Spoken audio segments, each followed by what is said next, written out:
الحمدللہ رب العالمین، الصلاۃ والسلام علی رسولہ الامین وآلہ واصحابہ اجمعین والعاقبۃ للمتقین۔ محترم خواتین حضرات، السلام علیکم ورحمۃ اللہ وبرکاتہ۔ اعوذ باللہ من الشیطان الرجیم، بسم اللہ الرحمن الرحیم۔ وَإِذَا سَمِعُوا مَا أُنزِلَ إِلَى الرَّسُولِ تَرَىٰ أَعْيُنَهُمْ تَفِيضُ مِنَ الدَّمْعِ مِمَّا عَرَفُوا مِنَ الْحَقِّ يَقُولُونَ رَبَّنَا آمَنَّا فَاكْتُبْنَا مَعَ الشَّاهِدِينَ۔ صدق اللہ مولانا العظیم۔ سورہ مائدہ کی آیت نمبر 83 تلاوت کی ہے آپ کے سامنے، ترجمہ سماعت فرمائیے۔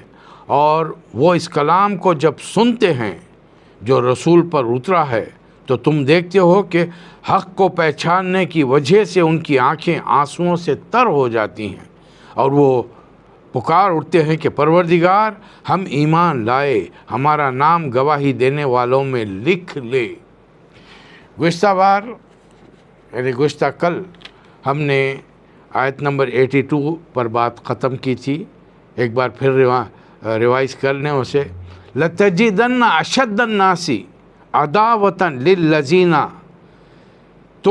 لِلَّذِينَ آمَنُوا، تم ایمان والوں کی عداوت میں سب سے زیادہ سخت پاؤ گے کس کو؟ الْيَهُودَ وَالَّذِينَ أَشْرَكُوا، موسیٰ علیہ السلام کے ماننے والوں کو اور خالص شرک کرنے والوں کو۔ اب یہ اس بارے میں ایک دو جملے ضمنی طور پر سمجھنے کے لیے، یہ موسیٰ علیہ السلام کے ماننے والے سارے کے سارے اسلام دشمن نہیں ہیں، لیکن جب ان پر کڑا اور سخت وقت آتا ہے تو یہ پورے ایک جگہ اکٹھا ہو جاتے ہیں۔ اور آج کل ان لوگوں نے ورغلا کر حضرت عیسیٰ علیہ السلام کے ماننے والوں کو اپنی ڈھال کے طور پر استعمال کیا ہے۔ ان لوگوں کو انہوں نے یہ تڑی دی ہے کہ ہمارا ایک خاص اوتار آنے والا ہے، وہ جب آئے گا تو ہم اس کی مدد سے ہم ساری دنیا پر تمہاری حکومت کا راج یعنی اس کا انتظام ہم کر دیں گے۔ لہٰذا ان کے پیش نظر ورلڈ آرڈر ہے۔ اب یہ جو دوسرا لفظ استعمال ہوا ہے اشرکو، یہ سب کانٹیننٹ پر ہے۔ انہیں معلوم ہے کہ ان کی تعداد موسیٰ علیہ السلام کے ماننے والوں کی، پوروں کی، ہر قسم کا عقیدہ رکھنے والوں کی 1 کروڑ سے زیادہ نہیں ہے، لیکن انہوں نے عیسیٰ علیہ السلام کے ماننے والوں کو اپنا حلیف بنا لیا ہے وقتی طور پر، تا وقت کہ ہم ان کے ساتھ کوئی اور معاملہ نہ کریں۔ ان کو ساؤتھ ایسٹ ایشیا پر کنٹرول کرنے کے لیے، اس لیے کہ وہاں پر ایک ملک 100 کروڑ کی آبادی سے زیادہ ہے جو خدا ہی کو نہیں مانتا، جو اپنے لیڈروں کو اپنا خدا بنا کر بیٹھا ہے۔ اب ان لوگوں کو کنٹرول کرنے کے لیے ان کو ایشیا میں ایک طاقت کی ضرورت ہے، اور وہ طاقت انہیں مل رہی ہے سب کانٹیننٹ میں اشرکو، شرک کرنے والوں کی۔ اس لیے کہ اوپری ملک جو ہیں ہمالیہ کے اس پار، وہ تو کسی خدا ہی کو نہیں مانتے، تو شرک کرنے کا کیا سوال ہے؟ تو اب یہ 2 پارٹیاں سرگرم ہیں۔ ایک پارٹی ورلڈ کنٹرول چاہتی ہے اور اپنے حلیف کو، اپنے دوست کو، اپنے سبارڈینیٹ کو، اس کو ایسٹ کا کام، ایسٹ کی نگرانی اس کے ذمے کرنا چاہتی ہے۔ یہ بات سمجھ گئے؟ اب اللہ ہمیں حکم دے رہا ہے وَلَتَجِدَنَّ أَقْرَبَهُمْ مَوَدَّةً لِلَّذِينَ آمَنُوا، اور ایمان والوں کی محبت میں تم قریب پاؤ گے ان لوگوں کو الَّذِينَ قَالُوا إِنَّا نَصَارَى، وہ لوگ جو کہتے ہیں کہ ہم انصاری ہیں، ہم عیسیٰ علیہ السلام کے ماننے والے ہیں۔ اور ان میں خاص بات یہ ذَلِكَ بِأَنَّ مِنْهُمْ قِسِّسِينَ وَرُهْبَانَ وَأَنَّهُمْ لَا يَسْتَكْبِرُونَ، ان میں آج بھی عبادت گزار، عالم اور تاریک الدنیا فقیر پائے جاتے ہیں، اور ان میں غرور نفس نہیں ہے۔ اب ان سے ہمارے روابط کیسے بحال ہوں گے، کیوں کر بحال ہوں گے، کیا کرنا ہم کو چاہیے، اس کے لیے میں نے آپ کے سامنے آیت نمبر 83 تلاوت کی۔ پھر ایک بار اسے سنی۔ وَإِذَا سَمِعُوا، اور جب وہ سن لیں اس کلام کو، ما انزل الی الرسول خاتم النبین پر جو کلام نازل ہوا ہے، جب وہ کلام سن لیں گے، ظاہر رسول اللہ صلی اللہ علیہ وسلم تو آج موجود نہیں ہیں، کلام آپ پر ضرور نازل ہوا، اس کلام کے آج علم بردار 150 کروڑ مسلمان through out the world, every knock and corner of the world میں پھیلے ہوئے ہیں۔ اب یہ جب ان کو عیسیٰ علیہ السلام کا نام لینے والوں کو، ماننے والوں کو قرآن سنائیں گے تو اے مسلمانوں تم خود تم دیکھ لو گے، اعینہم تفیض من الدم، ان کی آنکھیں آنسوؤں سے بھر آئیں گی، اس لیے کہ وہ لوگ مما عرفوا من الحق، وہ حق کو، سچائی کو، اللہ کے دین کو پہچان لیں گے اور بے اختیار پکار اٹھیں گے، یقولون ربنا آمنا، اے اللہ ہم ایمان لائے، فاکتبنا مع الشاہدین، اور ہمارا نام گواہی دینے والوں میں لکھ لے۔ پھر وہ اپنے آپ سے کہیں گے وما لنا لا نؤمن باللہ، اور ہم کو کیا ہو گیا ہے کہ ہم اللہ پر کیوں ایمان نہ لائیں، وما جاءنا من الحق، اور جو حق ہمارے پاس آیا ہے اس پر ہم کیوں نہ ایمان لائیں، وَنَطْمَعُ أَن يُدْخِلَنَا رَبُّنَا مَعَ الْقَوْمِ الصَّالِحِينَ، اور ہم تو اس بات کی خواہش رکھتے ہیں کہ ہمارا رب ہمیں صالحین میں شامل فرمائے تاکہ ہم جنت کے حقدار بنیں جس کے نیچے نہریں بہتی ہیں اور وہاں ہمیشہ خالدین فیہا، ہمیشہ ہمیشہ رہنا ہے، اور وہ اللہ کی طرف سے انعام و اکرام ہوگا محسنین کے لیے، جبکہ جو بھی کفر کرے گا ان کے لیے جہنم کی آگ ہے۔ اب دیکھیے، میں نے کل بھی آپ کے سامنے عرض کیا تھا کہ اس سورے کو میں نے سیرت القرآن سیریز کا سیکنڈ لاسٹ سورہ چنا ہے، تو اس کی وجہ کیا ہے؟ پھر ایک بار آیت آ رہی ہے، آیت نمبر 87، جس میں اللہ فرمایا یا ایھا الذین آمنوا، اے لوگوں جو ایمان لائے، لا تحرموا طیبات ما احل اللہ لکم ولا تعتدوا، جو چیزیں اللہ نے تمہارے لیے حلال کی ہیں انہیں حرام نہ کرو، حد سے تجاوز نہ کرو، اللہ تعالیٰ حد سے بڑھنے والوں کو سخت ناپسند کرتا ہے۔ ہر وہ چیز کھاؤ جو اللہ تعالیٰ نے تمہارے لیے حلال اور طیب پاکیزہ بنائی ہے، اللہ کی ناراضگی سے بچتے رہو اگر تم مومن ہو۔ لا یؤاخذکم اللہ باللغو فی ایمانکم، یہ تم محمل قسم کی معاملے، تمہاری زبان پہ ایک قسموں کے الفاظ چڑھے ہوئے، ہر بات پہ تم قسم کھاتے ہو، تو یہ ایسی قسمیں، محمل قسمیں کھانا چھوڑ دو۔ ایسی قسمیں اگر تم کھا لو گے تو اللہ ان پر گرفت نہیں کرے گا، لیکن جو قسمیں تم جان بوجھ کر کھاؤ گے ان پر تمہاری گرفت ہوگی۔ اب ان قسموں کو توڑنے کا ان کا کفارہ یہ ہے کہ اطعام 10 مساکین من اوسطی، 10 آدمیوں کو کھانا کھلاؤ، ان مسکینوں کو وہ اوسط کھانا جو روز تم اپنے گھروں میں اپنے گھر والوں کے ساتھ، بال بچوں کے ساتھ کھاتے ہو، اور ما تطعمون اہلکم او کسوتی، یا کھانا نہیں کھلا سکتے تو انہیں کپڑے پہناؤ، یا او تحریر رقبۃ، یا ایک غلام آزاد کرو۔ آج کے دور میں تو غلام ہے ہی نہیں۔ اب اس کے بعد ایک اور چیز ہے، اللہ تعالیٰ 4 شرطیں رکھ رہا ہے۔ تم نے کوئی جان بوجھ کر ایسی قسم کھائی جس کو توڑنا تمہارے لیے ضروری ہو گیا، اس کے لیے کہ فمن لم یجد فصیام 3 ایام، اگر تم 10 آدمیوں کو کھانا بھی نہیں کھلا سکتے، کپڑے بھی نہیں پہنا سکتے، ایک غلام آزاد بھی نہیں کر سکتے، تو 3 دن کے روزے رکھو۔ یہ 3 دن کے روزوں کو ہم رمضان میں نہیں ملا سکتے، یہ علیحدہ سے رکھنے ہوں گے۔ ذالک کفارۃ ایمانکم، یہ تمہاری قسموں کا کفارہ ہے۔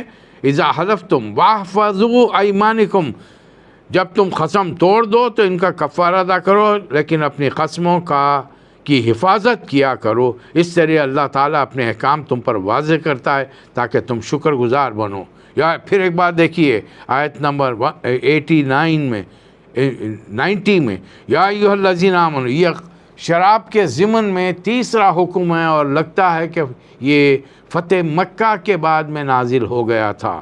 اے لوگوں جو ایمان لاؤ، انما الخمر والمیسر والانصاب ازلام رجز من عمل الشیطان فاجتنبوه لعلکم تفلحون۔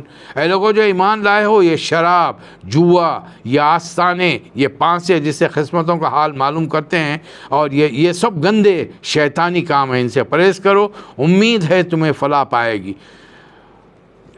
مدینہ منورہ میں جب یہ آیت نازل ہوئی، نبی کریم صلی اللہ علیہ وسلم کی زبان مبارک سے ادا ہوئی، اور نبی کریم صلی اللہ علیہ وسلم کا منادی مدینہ کی گلیوں میں آواز لگاتا پھر رہا تھا کہ لوگوں، اللہ تعالیٰ نے آج سے شراب حرام کر دی ہے۔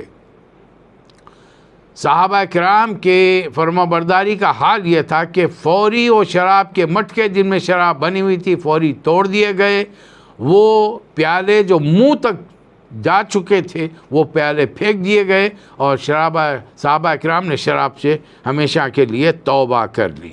اب ان چیزوں سے، شراب اور جوئے سے کیا ہوتا ہے، اللہ اس کی وضاحت فرما، انما یرید الشیطان، ان چیزوں کے ذریعے شیطان چاہتا ہے کہ ان یوقع بینکم العداوۃ والبغضاء، تمہارے دلوں میں عداوت اور بغض ڈال دے، فی الخمر والمیسر، چاہے وہ شراب پیو تم یا جوا کھیلو، ویصدکم عن ذکر اللہ، اور اللہ کے ذکر سے تمہیں روکتا ہے، وعن الصلاۃ، اور نماز سے روکتا ہے۔ ان چار چیزوں کی وجہ سے، چار میں سے خاص طور پہ دو چیزیں، خمر و میسر، شراب اور جوا، ان سے بچ کے رہو۔ فہل انتم منتہون، اور صحابہ کرام پکارنے لگے، انتہینا، ہم باز آئے، واطیعوا اللہ و رسول، اللہ رسول کی اطاعت کرو، واحذروا، اور خبردار ہو جاؤ۔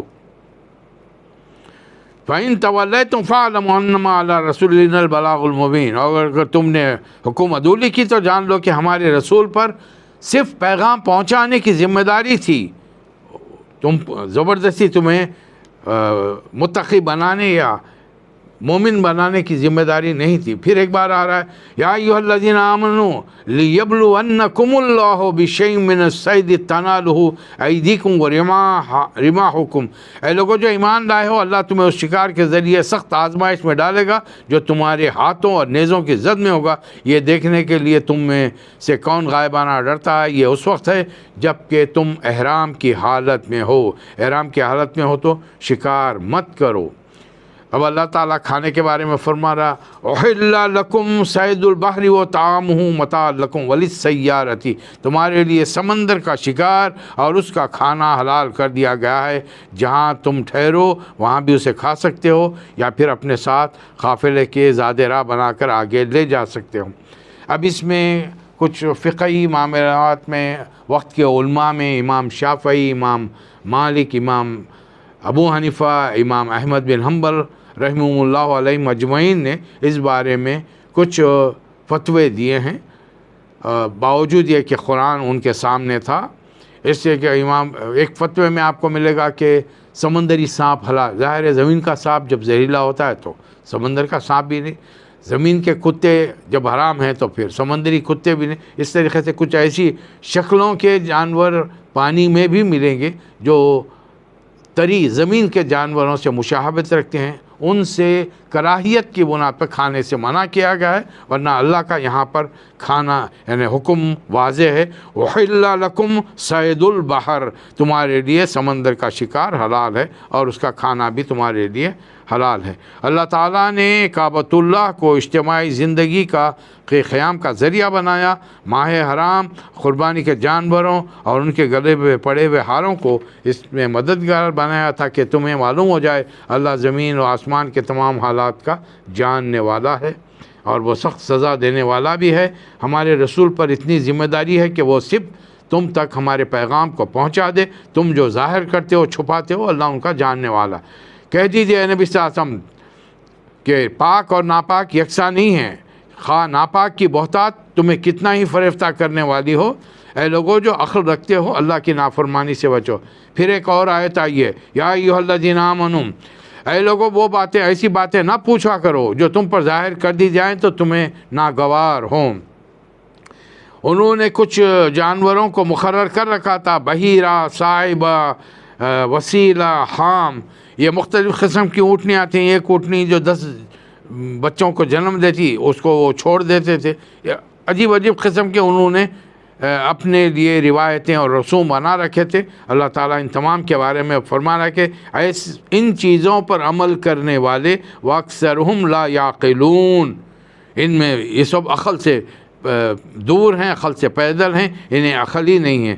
جب ان سے کہا جاتا ہے آؤ جو اللہ نے نازل کیا ہے اس کی طرف اور جو رسول پر نازل ہوا ہے، وہ کہتے ہیں قالوا حسبنا ما وجدنا علیہ آباءنا، نہیں ہم تو اس چیز پر عمل کریں گے جو ہمارے باپ دادا پر نازل ہوئی ہے، جبکہ ان کے باپ دادا ان چیزوں سے سرے سے واقف ہی نہ ہوں اور کسی بات کی ہدایت نہ رکھتے ہوں.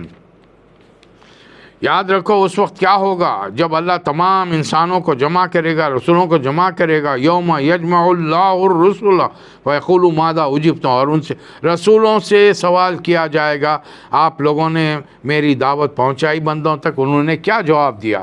تو وہ کہیں گے کہ جب تک ہم دنیا میں موجود رہے، ہم نے تعلیم دی، لوگوں نے کچھ لوگوں نے بات سنی، کچھ نہیں مانے، ان کی فہرست پروردگار تیرے رجسٹر میں موجود ہے، ہمارے بعد کیا ہوا ہم نہیں جانتے. قالوا لا علم لنا، ہم کچھ نہیں جانتے. تو نے ہم کو، جب ہر نبی دنیا میں آیا اس نے موت کا مزہ چکھا، اس لیے کہ اللہ تعالیٰ نے قانون قدرت بنایا، کل نفس ذائقۃ الموت.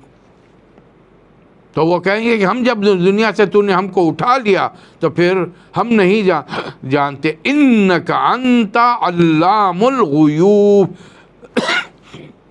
تمام رسول کہیں گے کہ پروردگار تو ہر چیز کا جاننے والا ہے، تو تمام غیبوں کا جاننے والا ہے.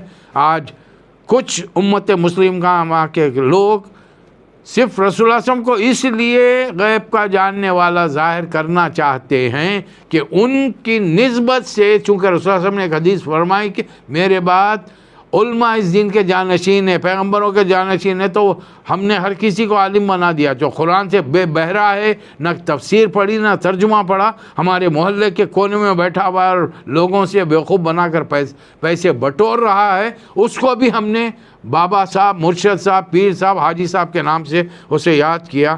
اب آخر میں اللہ تعالیٰ حضرت عیسیٰ علیہ السلام سے اپنی نعمتوں کا ذکر کرے گا اور پوچھا، دریافت فرمائے گا، یا عیسیٰ ابن مریم، میری نعمتوں کو جو یاد کرو جو میں نے تم پر، تمہاری والدہ پر کی تھی اور جبرائیل کے ذریعے مدد کی تھی کہ تم انسان تکلم الناس فی مہدی وکہلا، تم ماں کی گود سے بھی تم نے انسانوں سے بات کی ہے، اور جب بوڑھے ہو گئے تب بھی تم نے بات. ابھی بوڑھے نہیں ہوئے ہیں، انہیں 40-42 سال کی عمر میں آسمانوں پر اٹھا لیا گیا، وہ دوبارہ آئیں گے، پھر اس کے بعد میں ان کا انتقال ہوگا.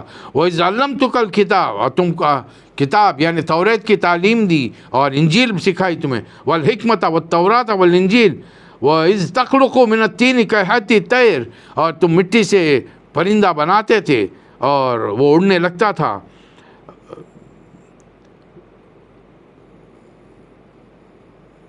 جو نابینا ہوتا تھا، پیدائشی نابینا، اس کو تمہارے ہاتھ لگانے سے بینائی ملتی تھی، اور جو کوڑ برس میں لیپریسی میں ہوتا تھا اس کو صحت ملتی تھی، اور تم ٹھوکر مارتے میرا نام لے کر تو زمین مردے اٹھ کے بیٹھ جاتے تھے، اور بے شمار نعمتوں سے میں نے تمہیں نوازا تھا.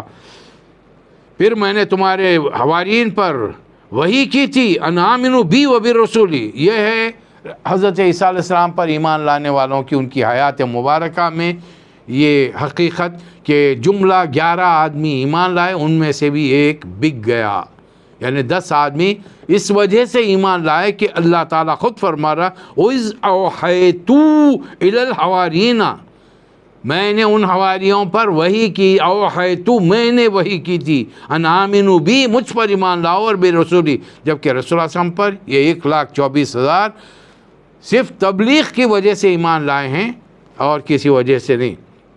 اور انہوں نے کہا تھا آمنا واشہد باننا مسلمون. اب عیسائیوں نے، عیسیٰ علیہ السلام کے ماننے والوں نے، حواریوں نے ایک مطالبہ کیا کہ یا عیسیٰ ابن مریم، اللہ تعالیٰ سے دعا کر کے ہمارے پاس آسمان سے ایک ایسا خوان اتاریے جو ہمارے کھانے کے لیے ہو، تاکہ ہمیں اطمینان قلب بھی ہو جائے اور پھر ہم گواہی دینے والے بڑے اطمینان قلب کے ساتھ آپ پر گواہی دے سکیں. اب اس موقع پر عیسیٰ علیہ السلام نے اللہ سے دعا کی، اللہم ربنا انزل علینا مائدۃ من السماء، اے اللہ آسمان سے ایسا ایک کھانا خوان نازل کر جو ہمارے لیے اگلے پچھلوں کے لیے خوشی کا موقع ہو، تیری طرف سے نشانی ہو، ہم کو رزق دے، بہترین رزق تو رزاق ہے۔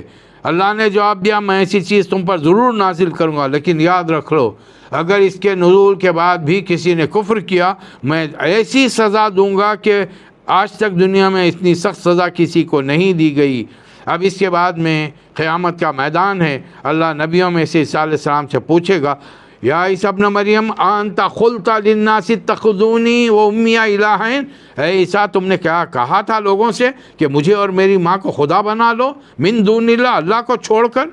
یہ ڈائلاگ ہے جو مجھے اور آپ کو کرنا ہے، لیکن اس وقت ہوگا جب میں اس کو پڑھوں گا، سمجھوں گا، اور اس میں جو بیان کی گئی باتیں حتی المقدور ان پر عمل کرنے کی کوشش کروں گا، تبھی کہیں جا کر ہم لوگوں تک یہ بات، عیسیٰ علیہ السلام کے ماننے والوں تک یہ بات پہنچا سکتے ہیں، اور یہ پہنچانا چاہیے۔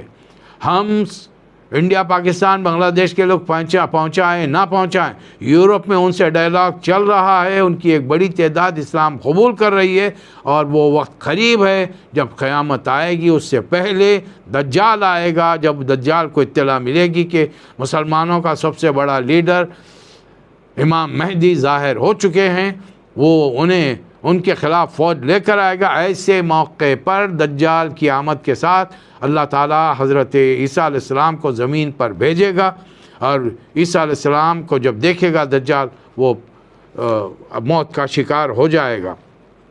جب اللہ ان سے پوچھے گا کیا آپ نے ایسی بات کہی تھی کہ مجھے میری ماں کو خدا بنا لو؟ آج بعض عیسیٰ علیہ السلام کے ماننے والے ایسے ہیں جو حضرت مریم کو خدا کی ماں کہتے ہیں، کوئی خدا کی بیوی کہتے ہیں، عیسیٰ علیہ السلام کو خدا کا بیٹا کہتے ہیں۔ تو عیسیٰ علیہ السلام جواب میں فرمائیں گے، سبحانک ما یکون لی ان اقول ما لیس لی بحق، پروردگار سبحان اللہ، میرا یہ کام بالکل نہیں تھا کہ میں وہ بات کہتا جس کے کہنے کا مجھے حق نہیں تھا۔ اگر میں نے ایسی تعلم و معافی ان کنت قلتہ فقد علمت، اگر میں نے ایسی بات کہی ہوتی تو آپ کو تو ضرور علم ہوتا۔ تعلم و معافی نفسی، میرے دل و دماغ میں جو کچھ ہے وہ آپ جانتے ہیں، ولا عالم و معافی نفسک، البتہ آپ کیا سوچتے ہیں، آپ کے دل میں کیا ہے وہ میں نہیں جانتا۔ انک انت علام الغیوب، پھر ایک بار عیسیٰ علیہ السلام کریں کہ پروردگار سارے غیب کی باتیں صرف تو ہی جانتا ہے۔ میں نے کیا کہا تھا، ما قلت لهم الا ما امرتنی، میں نے ان سے وہی کہا تھا جس کا تو نے مجھے حکم دیا تھا، ان اعبدوا اللہ ربی و ربکم، اے دنیا کے لوگوں، اے میرے ماننے والوں، صرف اللہ کی اور اللہ کی عبادت کرو، اس کی بندگی کرو، اس کی غلامی کرو، جو میرا بھی رب ہے اور تمہارا بھی رب ہے۔ وکنت علیہم شہیدا ما دمت فیہم، اور میں اس وقت تک ان کا نگران تھا جب تک کہ میں ان کے درمیان میں تھا۔ جب عیسیٰ علیہ السلام یہ بات کہتے ہیں تو رسول اللہ صلی اللہ علیہ وسلم نہیں کہیں گے، میں اس وقت تک میں اپنے مسلمانوں پر، صحابہ پر نگران تھا جب تک کہ میں ان کے بیچ میں تھا۔ اور جب تو نے فلما توفیتنی کنت انت الرقیب علیہم، جب تو نے مجھے وفات دے دی، توفیتنی یعنی ابھی طبعی موت نہیں ہوئی ہے، جب موت ہوگی، قیامت آئے گی، عیسیٰ علیہ السلام یہ فرمائیں گے توفیتنی۔ اب کیا رسول اللہ صلی اللہ علیہ وسلم نہیں فرمائیں گے کہ میرے بعد پروردگار تو ہی ان پر ان کا نگران تھا، وانت علی کل شیء شہید، تو ہر چیز کی شہادت اور گواہی رکھتا ہے۔ بڑی پیاری دعا کی عیسیٰ علیہ السلام نے اپنے امتیوں کے لیے، ان تعذبہم فانہم عبادک، اے اللہ اگر تو انہیں سزا دے، عذاب دے تو وہ تیرے بندے ہیں، وَإِن تَغْفِرْ لَهُمْ فَإِنَّكَ أَنْتَ الْعَزِيزُ الْحَكِيمُ، اور اگر تو انہیں معاف کر دے تو زبردست ہے، بڑا حکمت والا ہے۔ آپ کو اندازہ ہے خواتین و حضرات، سورہ مائدہ کے اترنے کے بعد کئی بار نبی کریم صلی اللہ علیہ وسلم جب تہجد کے لیے اٹھے تو اس ایک آیت کو دہراتے ہوئے آپ نے صبح کر دی، فجر کا وقت کر دیا آپ نے، اور زار و خطار رو رہے تھے آپ۔ ایک ہی بات تھی کہ پروردگار میرے امتی، اگر تو انہیں عذاب دے تو تیرے غلام ہیں، اور اگر تو انہیں بخش دے تو زبردست ہے، بڑی حکمت والا ہے۔ ہمارے نبی راتوں کو اٹھ کے جاگتے تھے، فرش پر ہوں یا عرش پر امتیوں کی فکر میں گھلے جاتے تھے، اور ہم نے یہ کیا کہ اپنے نبی کو اور ان کے کام کو سرے سے بھلا دیا۔ سورہ مائدہ ختم ہوا۔ اب اس میں سورہ انعام کی تقریباً 1 سے لے کر 110 آیتیں ہیں۔ تھوڑا سا ہم اپنے ذہنوں کو تازہ کر لیں۔ مدینہ منورہ میں واقعات ہو جاتے تھے، اللہ تعالیٰ ان کی ریمیڈی کے لیے، ان کے توڑ کے لیے، ان کے ازالے کے لیے سورہ نازل فرماتا تھا، بسا اوقات آیتیں نازل فرماتا تھا۔ مکہ مکرمہ کی جو صورتیں ہیں اللہ تعالیٰ ایڈوانس میں نازل کرتا تھا، یہ ہمارے ذہنوں میں بات ہونی چاہیے۔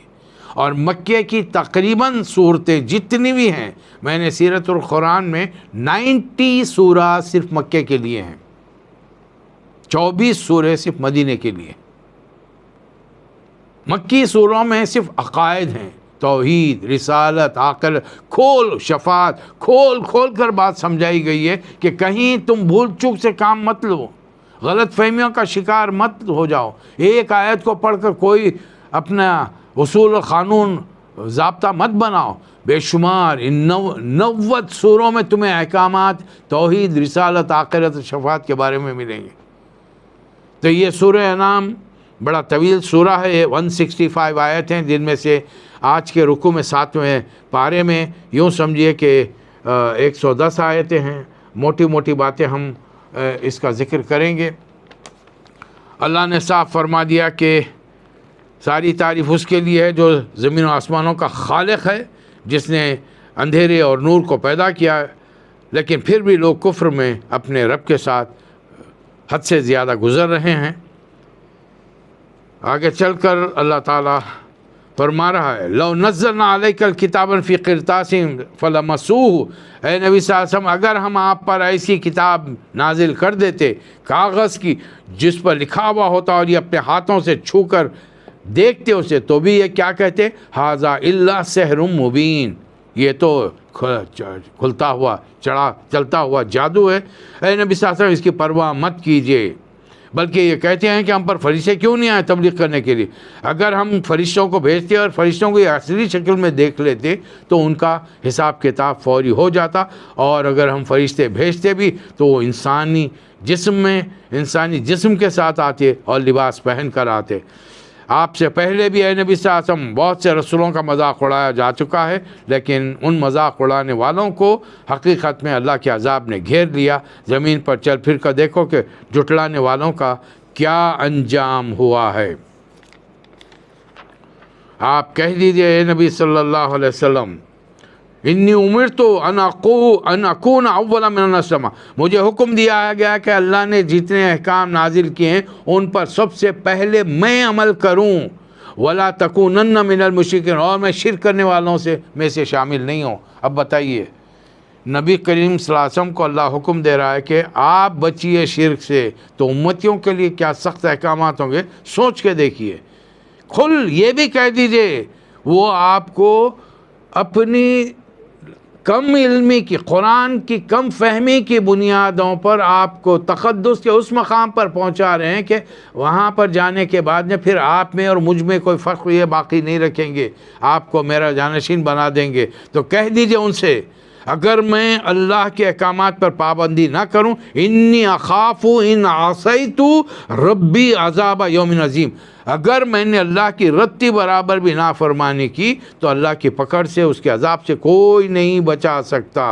اللہ جب کسی کو پکڑ لیتا ہے تو کوئی چھڑا نہیں سکتا، اللہ جب کسی کے لیے خیر کا فیصلہ کرتا ہے تو اس سے کوئی پھیر نہیں سکتا۔ پھر کہہ دیجئے کون سی گواہی بڑی ہے، خود کہہ دیجئے آپ، قل اللہ شہید بینی و بینکم، اللہ میرے اور تمہارے درمیان گواہ ہے، وَأُوحِیَ إِلَيَّ هَٰذَا الْقُرْآنُ، اور اس قرآن کے ذریعے مجھ پر وحی کی گئی ہے کہ میں اسے لِأُنذِرَكُمْ بِهِ وَمَنْ بَلَغَ، تم تک اور تمہارے بعد والوں تک میں اس کو پہنچاؤں۔ اب بعد والوں تک رسول اللہ صلی اللہ علیہ وسلم کیسے پہنچائیں گے؟ رسول اللہ صلی اللہ علیہ وسلم کو جس نے ایمان کی حالت میں دیکھ لیا، ہم اسے صحابی کہتے ہیں۔ ان کے بعد ان کے بچوں کو جو پیدا ہوئے رسول اللہ علیہ وسلم کے بعد میں، ہم انہیں صحابی نہیں کہتے. کیوں نہیں کہتے؟ اس لیے کہ انہوں نے ایمان کی حالت میں رسول اللہ علیہ وسلم کو نہیں دیکھا ہے. تو اب جو ایمان لائے ہیں صحابہ اکرام، ان کو ہم کیا کہیں گے؟ تابعین. ان کے بچوں کو تبع تابعین. اس لیے یہ بعد میں آنے والے ہیں، ان تک بات پہنچائیے. اگر یہ لوگ خدا کے ساتھ کسی اور کو خدا مانتے ہیں تو قل کہہ دیجئے لا اشہد، میں گواہی نہیں دیتا. قل انما ہوا الہ واحد، وہ تو ایک ہی ہے. اور یہ اہل کتاب، وہ اے نبی صلی اللہ علیہ وسلم آپ کو ایسے جانتے ہیں، یعرفونہ کما یعرفون ابناہم، جیسے ان کی کتاب میں اتنی واضح نشانیاں ہیں کہ آپ کے بارے میں جب وہ پڑھتے ہیں تو انہیں ایسا معلوم ہوتا ہے کہ آپ بالکل ایسے ہیں جیسا کہ وہ اپنے گھر میں بیسیوں بچوں کے بیچ میں اپنے بیٹے کو پہچانتے ہیں. یعرفونہ کما یعرفون ابناہم، جیسے اپنے بچوں کو وہ پہچانتے ہیں. نبی کریم صلی اللہ علیہ وسلم کی رسالت عالمگیر ہے، یہ ہمارے ذہنوں میں ہونا چاہیے. اے نبی صلی اللہ علیہ وسلم، ہمیں معلوم ہے کہ یہ باتیں، یہ لوگ جو باتیں بناتے ہیں اس سے آپ کو رنج ہوتا ہے. یہ سورہ تقریباً مکہ مکرمہ میں 12ویں نبوت کے سال نازل ہوا، اور 12ویں سال آپ جانتے ہیں کہ حضرت ابو طالب کا انتقال ہو چکا تھا. 10ویں سال حضرت خدیجہ رضی اللہ تعالیٰ عنہ کا انتقال ہو چکا تھا. اب مکے والے جری ہو گئے تھے، آپ کے سر پر خاک ڈالی جا رہی ہے، کعبۃ اللہ کے پاس آپ عبادت کریں، سجدے میں اونٹ کی اوجھڑی ڈال دی گئی. چلتے پھرتے کوئی بھی آپ کو عجیب و غریب ناموں سے پکار رہا ہے. کوئی کہہ رہا ہے کہ او ساحر، او جادوگر، او کاہن، او شاعر، ایسے الفاظ سے پکارے جا رہے. آپ کے قبیلے کا سردار ابو لہب، جو کعبۃ اللہ کا متولی ہے، حضرت ابو طالب کے بعد قبیلے کا سردار بنا، وہ آپ کا بدترین، اس کی بیوی آپ کا بدترین دشمن بن چکے ہیں. اور اللہ تعالیٰ نے ان کے لیے سورہ بھی نازل کیا ہے کہ وہ جہنم رسید ہوگا. تب ایسے معاملات میں اللہ نبی کریم صلی اللہ علیہ وسلم کو تسلی دے رہا ہے کہ یہ لوگ دراصل آپ کو نہیں جھٹلاتے بلکہ اللہ کو جھٹلاتے ہیں. اور اے نبی صلی اللہ علیہ وسلم وَلَقَدْ كُذِّبَتْ رُسُلٌ مِّن قَبْلِكَ، آپ سے پہلے بھی بہت سارے رسولوں کو جھٹلایا گیا ہے، تو آپ اس کی قطعی پرواہ مت کیجیے. آپ کا کام صرف پیغام پہنچانا ہے. ان دنوں میں، ان زمانے میں نبی کریم صلی اللہ علیہ وسلم کے دل میں بار بار یہ خواہش آ رہی تھی، اللہ اگر دیگر نبیوں کی طرح مجھے بھی کچھ معجزہ دے دیتا تو شاید یہ لوگ ایمان لاتے. لیکن اللہ نے کیا الفاظ استعمال کیے آپ پڑھ لیجئے. وَإِن، آیت نمبر 35 سے پڑھیے آپ. وَإِن كَانَ كَبُرَ عَلَيْكَ إِعْرَاضُهُمْ، اگر ان لوگوں کی باتیں اور بے رخی آپ سے برداشت نہیں ہوتی، فَإِنِ اسْتَطَاعَ، اگر آپ میں ہمت، طاقت، قوت ہے، أَن تَبْتَغِيَ نَفْخًا فِي الْأَرْضِ، زمین میں سرنگ لگا کے جائیے، اور سُلَّمًا فِي السَّمَاءِ، آسمان میں سیڑھی لگا کے جائیے، فَتَأْتِيهِمْ بِآیَةٍ، اور ان کے لیے کوئی نشانی لا کے بتائیے. یعنی ہم نہیں دیں گے آپ کو کوئی نشانی. آپ کی بہترین نشانی یہ ہے کہ آپ کا کیریکٹر، کہ نبوت سے پہلے ہر فرد عرب کا آپ کو صادق اور امین کہتا تھا، اور آپ وہ کلام لے کر آئے ہیں کہ جو رہتی دنیا تک جس کے مثال کو دوسرا کلام نہیں بن سکتا، اور اس کلام میں صرف خیر ہی خیر ہے، اس سے شر دور دور تک نہیں مل سکتا. اب اس کلام الہی کے بعد بھی وہ ایمان نہیں لا رہے ہیں تو پھر ان کو چھوڑ دیجیے، آپ کی مرضی، آپ جائیے لائیے، ہم تو نہیں دیں گے آپ کو.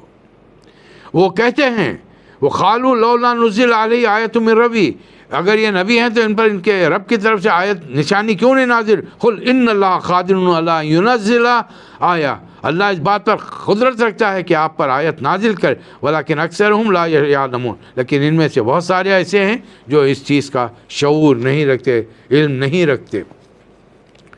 آگے چل کر ان لوگوں سے اے نبی صلی اللہ علیہ وسلم کہہ دیجئے قل لا اقول لکم عندی خزائن اللہ. دیکھیے جو مطالبہ عیسیٰ علیہ السلام کے امتیوں نے کیا کہ ہمارے لیے آسمان سے قرآن اتاریے، ٹھیک وہی مطالبہ مکے کے مشرکین نے نبی کریم صلی اللہ علیہ وسلم سے کیا. یہ ہمارے اطراف جو پہاڑ ہیں ان کو سونے کا بنا دیجئے، یہ ہمارے اطراف میں جو صحرا ہے اس کو جھیلیں بنا دیجئے. اللہ نے فرمایا رسول اللہ صلی اللہ علیہ وسلم سے، اے محمد صلی اللہ علیہ وسلم یہ تمام کام کر دوں گا، لیکن اگر اس کے بعد کوئی ایمان نہیں لایا تو پھر وہی بات اللہ نے دہرائی جو عیسیٰ علیہ السلام سے کہی تھی کہ اس قوم کو میں ایسی، ان لوگوں کو میں وہ سزا دوں گا جو آج تک نہیں دیا. تو رسول اللہ صلی اللہ علیہ وسلم باز آ گیا، آپ نے پھر وہ مطالبے سے دستبرداری اختیار کی اور اللہ نے حکم دیا کہہ دیجیے ان سے میرے پاس خزانے نہیں ہیں، ولا عالم الغیب، اللہ فرما رہا ہے اے نبی صلی اللہ علیہ وسلم کہہ دیجیے میں غیب کا علم نہیں رکھتا، اور امت کی ایک بڑی تعداد کہہ رہی ہے کہ نہیں ہمارے بابا صاحب، ہمارے مرشد صاحب، ہمارے پیر صاحب، ہمارے فلاں جی یہ سب غیب کا علم رکھتے ہیں۔ ولا اقول لکم انی ملک، نہ میں تم سے کہہ رہا ہوں کہ میں ملک ہوں، میں فرشتہ ہوں، میں فرشتہ بھی نہیں ہوں، فرشتے نور کے بنے ہیں، میں بشر ہوں۔ ان اتبع الا ما یوحی الی، میں تو اس چیز کی پیروی کرتا ہوں، اس کو فالو کرتا ہوں جو ایک ایک چیز حکم اللہ مجھ پر نازل کرتا ہے، مجھ پر وحی کرتا ہے۔ کہہ دیجئے کیا آنکھوں والا، بصیرت والا اور اندھا دونوں برابر ہو سکتے ہیں؟ ان لوگوں کو بات سمجھ، قل انی نہیت ان اعبد الذین تدعون من دون اللہ، مجھے ان سے کہیے تم لوگ اللہ کے سوا جن دوسروں کو پکارتے ہو ان کی بندگی کرنے سے، ان کی غلامی کرنے سے، ان کی عبادت کرنے سے مجھے منع کر دیا گیا ہے۔ میں تمہاری خواہشات کی پیروی نہیں کروں گا، اگر میں ایسا کیا تو میں گمراہ ہونے والوں میں شامل ہو جاؤں گا۔ آگے چل کر اللہ تعالی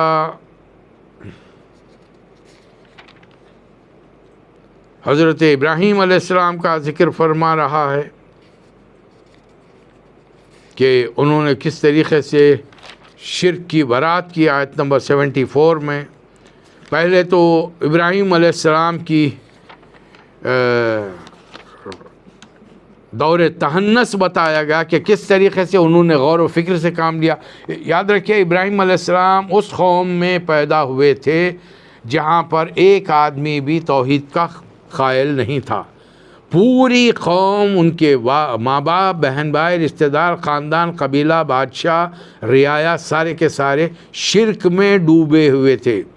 لیکن شاہی پنڈت و پروہت عازر کے گھر میں اللہ تعالیٰ نے ایک ایسا نیک صالح بیٹا دنیا میں بھیجا، اس نے کائنات پر غور کیا، اور غور کرنے کے بعد وہ ایک نتیجے پر پہنچے۔ پہلے انہوں نے ایک چاندنی رات میں تاروں کو دیکھا، بے شمار تارے ہیں اور لوگ تاروں سے، اللہ نے تاروں کو قندیلیں بنا کر رات کے اندھیرے میں صحرا اور سمندر میں سفر کرنے کے لیے سمت بتانے اور قندیلیں بنا کر ایک راستہ بتانے کا ذریعہ بنایا۔ لوگوں نے اسے اپنے تقدیروں کو وابستہ کر لیا۔ آج بھی اسٹار کے نام پر بہت سارے لوگ اخبار پڑھتے ہیں۔ جب وہ تارے صبح کی روشنی آنی شروع ہوگی، وہ نظروں سے اوجھل ہو گئے، تو حضرت ابراہیم علیہ السلام فرماتے ہیں لا احب الافلین، ڈوبنے والوں کو ہم پسند نہیں کرتے۔ پھر ایک بار دیکھا 14ویں رات کا چاند ہے، فل مون، ہر کوئی بڑے اس رات میں موسم خوشگوار ہوتا ہے، گھومنے پھرنے نکلتا ہے، اور ایک عجیب و غریب انسان پر کیفیت طاری ہوتی ہے۔ لیکن کچھ صبح کے وقت وہ بھی ڈوب گیا، کہنے لگے کہ اگر میرے رب نے میری ہدایت نہ کی ہوتی میں بھی گمراہ ہونے والوں میں شامل ہو جاتا۔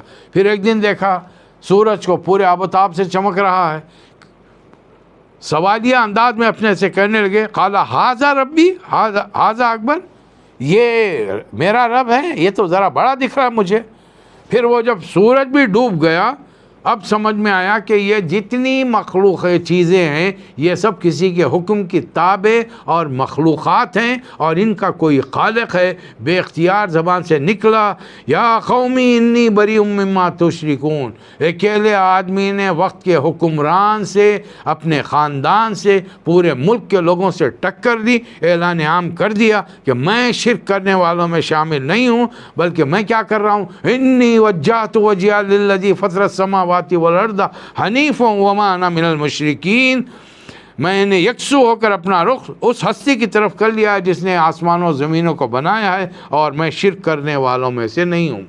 آج ہم یہ آیت اس وقت پڑھتے ہیں جب ہم نماز شروع کرتے ہیں۔ یہ آیت پڑھنے کے باوجود بھی آج تک ابھی بھی لوگ ہم شرک کے اندر ڈوبے ہوئے ہیں۔ اب یہاں آیت نمبر 91 میں اللہ تعالی ہم سے 91 میں اللہ ہم سے شکایت فرما رہا ہے وما قدر اللہ حق قدرہ، ارے وہ رب کے بارے میں جانو، اے محمد صلی اللہ علیہ وسلم کی امتیوں، تم اس دور میں پیدا ہو رہے ہو جب سائنس اور ٹیکنالوجی اپنے عروج پر ہوگی، جبکہ 1,01,24,000 نبیوں کے زمانے میں لوگ زمین سے چمٹے ہوئے تھے، کھانا پینا، گھر بنانا، بچے پیدا کرنا، شادیاں کرنا، اس کے علاوہ انہیں کائنات کی تسخیر کا کوئی اندازہ، شعور نہیں تھا۔ تم محمد صلی اللہ علیہ وسلم کے دور کے امتیوں، تم چاند پر قدم رکھو گے، مریخ تک کا، کائنات کے کونے کونے تک ہو سکتا ہے جانے کا سبب تمہارے بن جائیں، اور تم اس کن کہہ کر اس کائنات کو بنانے والے کی قدر، اس کی قدر نہیں کر رہے تم۔ کتنی حیرانی! وما قدر اللہ حق قدری، اور آج اس کن کی تصدیق ہماری ٹیکنالوجی، ہماری سائنس نے کر دی کہ ہاں ایک بہت بڑا بگ بینگ ہوا تھا۔ یہ بگ بینگ کیا تھا؟ کائنات میں جب کچھ نہیں تھا، اللہ کی آواز گونجی، کن ہو جا فیکون، اور وہ پوری کائنات بن گئی۔ اور یہ لوگ کہتے ہیں قالو ما انزل اللہ علی بشر من شیء، اللہ نے کسی بشر پر، انسان پر، گوشت پوش کے آدمی پر کوئی چیز نہیں اتاری۔ تو ان سے کہیے نبی صلی اللہ علیہ وسلم، من انزل الکتاب الذی جاء بہ موسیٰ، یہ جو تمہارے عرب میں 12 کے قریب قبیلے ہیں یہودیوں کے، ان سے پوچھو، اور تم شام سیریا بھی جاتے ہو، وہاں پر عیسائیوں سے، ان سے پوچھو، یہ پھر موسیٰ اور عیسیٰ پر توریت اور انجیل کس نے نازل کی؟ وہ بھی تو بشر تھے۔ اور اے نبی صلی اللہ علیہ وسلم، ہم نے جو کتاب آپ پر نازل کی ہے اس کا کیا حال ہے؟ وَهَذَا كِتَابٌ أَنزَلْنَاهُ مُبَارَكٌ فِيهِ مُبَارَكٌ مُصَدِّقًا الَّذِي بَيْنَ يَدَيْهِ، ہم نے جو کتاب آپ پر نازل کی ہے بڑی بابرکت ہے، خیر برکت والی کتاب ہے، اور اس چیز کی تصدیق کرنے والی آئی ہے جو اس سے پہلے کی کتابیں ہیں، توریت اور انجیل۔ اور یہ اس لیے آئی ہے کہ وَلِتُنذِرَ أُمَّ الْقُرَىٰ، اور یہ بستیوں کی ماں کعبۃ اللہ، اس میں رہنے والوں کو، ومن حولها، اور اس کے اطراف میں رہنے والوں کو خبردار کرے۔ یہ ہے قرآن کے آنے کا مقصد، جس پر آج کا مسلمان، میں اور آپ، سانپ کی طرح پھن گاڑے بیٹھے ہیں، نہ خود اسے پڑھتے ہیں، نہ سمجھتے ہیں، نہ عمل کر کے ایک اسلامی معاشرے کو دنیا کے سامنے پیش کرتے ہیں، نہ دنیا والوں کو پڑھنے دیتے ہیں۔ ہمارے پاس کے جاہل مولوی ایسے بھی ہیں، لا علم، جاہل گالی نہیں ہے، علم رکھنے والا عالم کہلائے گا، جس چیز کا علم نہ ہو وہ جاہل کہلائے، جہل میں ہوگا۔ یہ قرآن کا علم نہ رکھے، یہ کہتے ہیں کہ غیر مسلم کے ہاتھ میں قرآن مت دو۔ آج ہر ایک کے موبائل پر قرآن ہے، آپ دے نہیں دیں، انہیں فری میں پڑھ رہا۔ پہلے کتابی شکل میں تھا، قیمت خرید کر اسے دینا کا موقع ملتا تھا، آج اس کی بھی ضرورت نہیں ہے۔ لیکن وہ غیر مسلم قرآن پڑھے گا تو کیوں پڑھے گا؟ ہم دوسروں کی مذہبی کتابیں پڑھتے ہیں، جو ہماری مذہبی کتاب وہ پڑھے گا، وہ پوچھے گا قرآن میں کیا لکھا ہے۔ قرآن میں لکھا ہے سچ بولو، جھوٹ مت بولو، امانت داری کرو، دیانت داری کرو، عدل سے، انصاف سے کام لو۔ وہ تو حیرانی سے پوچھے گا، یہ تمام کام تو تم لوگ کرتے نہیں، پھر پڑھتے کیوں ہو؟ قیامت کے دن اللہ ہم سے پوچھے گا، آج تم ہمارے سامنے تنہ تنہا ایسے ہی آ گئے جیسے پہلی مرتبہ پیدا کیا تھا، آج پھر ایک بار ہمارے سامنے آئے، اور آج تمہارے وہ سفارش کرنے والے لوگ کہاں ہیں جن کے بارے میں تمہیں بڑی آس امید تھی، یہ ہم کو دوزخ سے، اللہ کی پکڑ سے بچا لیں گے۔ اللہ کون ہے جانتے ہو؟ دانے اور گٹھلی کو پھاڑنے والا، زندہ سے مردہ کو، مردہ سے زندہ کو نکالنے والا ہے۔ اللہ وہ ہے۔ اللہ کی نشانیاں یہ ہیں، اللہ کی نشانیاں یہ ہیں کہ اللہ تعالیٰ رات سے دن کو نکالتا ہے، دن سے رات کو نکالتا ہے۔ تمہارے لیے زمین کے ایک ہی خطے میں بے شمار چیزیں ہیں، آسمان سے پانی ایک ہی برستا ہے ساری دنیا کے علاقوں میں، لیکن ہر جگہ کی پیداوار کا مزہ، ٹیسٹ، سائز، رنگ بالکل مختلف ہوتا ہے۔ یہ ہے اللہ کی شان۔ لا تدرک الابصار وہو یدرک الابصار، تو نگاہیں اس کو نہیں دیکھ سکتی اور وہ نگاہوں کے بھید راز پا لیتا ہے۔ نبی کریم صلی اللہ علیہ وسلم جب معراج النبی سے واپس تشریف لائے، پھر مدینہ ہجرت کے آنے کے بعد میں حضرت عائشہ سے نکاح ہوا، تو حضرت عائشہ نے ایک موقع پر نبی کریم صلی اللہ علیہ وسلم سے سوال فرمایا، اے اللہ کے رسول، کیا آپ نے اللہ کو دیکھا ہے؟ نبی کریم صلی اللہ علیہ وسلم نے یہ آیت تلاوت کی، لا تدرکہ الابصار وہو یدرک الابصار۔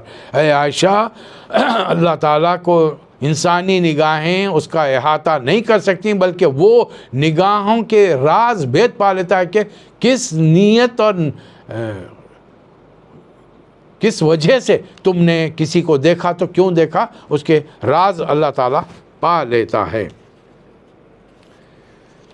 اب اس سورہ میں تقریباً ہم نے اس کا جو جائزہ لیا ہے، آیت 110 تک اس کی آیتیں آئی ہیں، جس میں یہ لوگ قسمیں کھا کھا کر، آیت نمبر 109، وَأَقْسَمُوا بِاللَّهِ جَهْدَ أَيْمَانِهِمْ، وہ بڑی کڑی قسمیں کھا کھا کر کہتے ہیں لَإِنْ جَاءَتْهُمْ آیَةٌ لَيُؤْمِنُنَّ بِهَا، اگر آپ پر کوئی معجزہ آ گیا اللہ کی طرف سے تو پھر ہم ضرور ایمان لائیں گے۔ قل، کہہ دیجئے جواب میں، انما الآیات عند اللہ وما یشعرکم، ساری کی ساری آیات اللہ کی جانب سے ہوتی ہیں اور سب اختیار میں ہے تمہیں کیسے سمجھایا جائے، اس لیے کہ اگر نشانیاں آ بھی جائیں تو تم پھر بھی ایمان لانے والے نہیں ہو، تم اپنی سرکشی میں بھٹکتے رہو گے۔ یہاں پر 7واں پارہ مکمل ہو رہا ہے، انشاءاللہ کل آپ کی خدمت میں 8واں پارہ پیش کیا جائے گا۔